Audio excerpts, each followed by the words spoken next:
Une question qui est compliquée, large et à la fois philosophique. Ouvrir les consciences et permettre aux gens d'avoir leur libre arbitre, de réfléchir sur ce qu'ils veulent faire, de quelle manière ils veulent faire, sans subir les pressions, etc. Les gens n'ont pas forcément conscience, mais tout le monde est en train d'évoluer dans ce sens-là.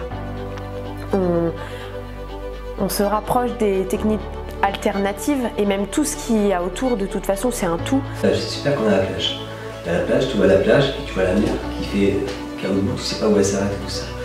L'esprit, l'univers, ça nous offre tout ça. Et c'est à nous de pouvoir en profiter quand on le veut. Il y a aussi eu une belle évolution des consciences en fait. Les gens ont pris conscience qu'ils peuvent trouver du bien-être par d'autres pratiques que la médecine traditionnelle et allopathique. Les gens ont envie aussi de retourner plus proche de l'essentiel, de la nature et des choses plus naturelles. Je crois que c'est plutôt une mutation de la société. On s'en rapproche de plus en plus. C'est comme si tu plantais deux graines dans deux pots différents, quoi. Ils arrosent pareil, il y en a une qui va pousser, puis l'autre qui va mettre plus de temps à pousser, puis peut-être ne va pas pousser. C'est la même image qu'on peut avoir. Il n'est pas nécessaire d'être malade pour s'occuper de soi. Déjà, penser à son bien-être, c'est déjà la clé, c'est la base de la conservation de sa santé, en fait. Un exemple tout bête. Nous, dans les pays occidentaux, tu vois, on va chez le médecin quand on est malade. Et dans les pays orientaux, c'est l'inverse. Ils vont chez des praticiens shiatsu ou d'autres pour se garder une bonne santé.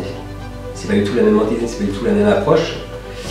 Et c'est pas du tout le même état d'esprit qu'il y a. En France, oui, hélas, c'est pas assez reconnu. On est encore en dessous de ce qui est possible.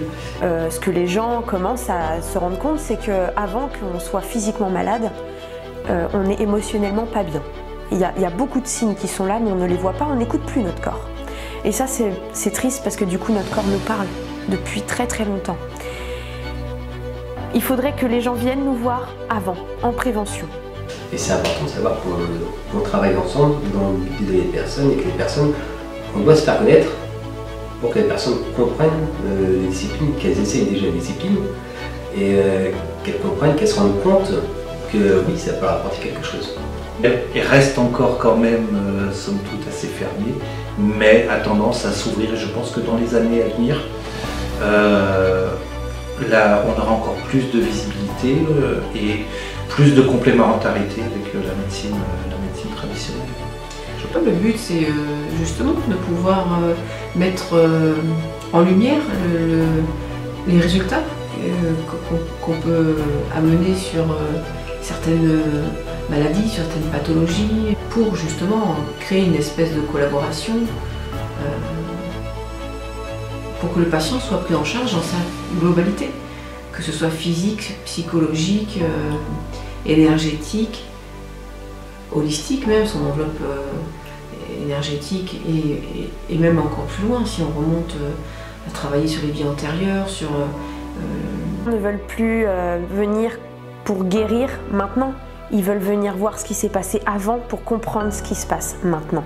C'est vraiment ça, c'est ce qui s'est passé avant dans les autres vies, même au niveau de nos parents, grands-parents, tout ce qu'on porte sur notre dos qu'on ne doit pas... Tout le monde en est conscient à l'heure actuelle quasiment. Il faut juste ouvrir un petit peu les yeux et après c'est de la compréhension. C'est une bonne question. C'est pas émerger que j'emploierais, c'est connaître. Il faut les faire connaître.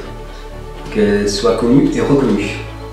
Ouais, elle est perturbante parce que finalement c'est tellement évident quelque part qu'on se perd dans nos explications qui pourraient être somme toute relativement simples. J'espère au moins pouvoir un jour dire oui, j'ai éveillé des consciences. Alors, on a certainement nos limites, mais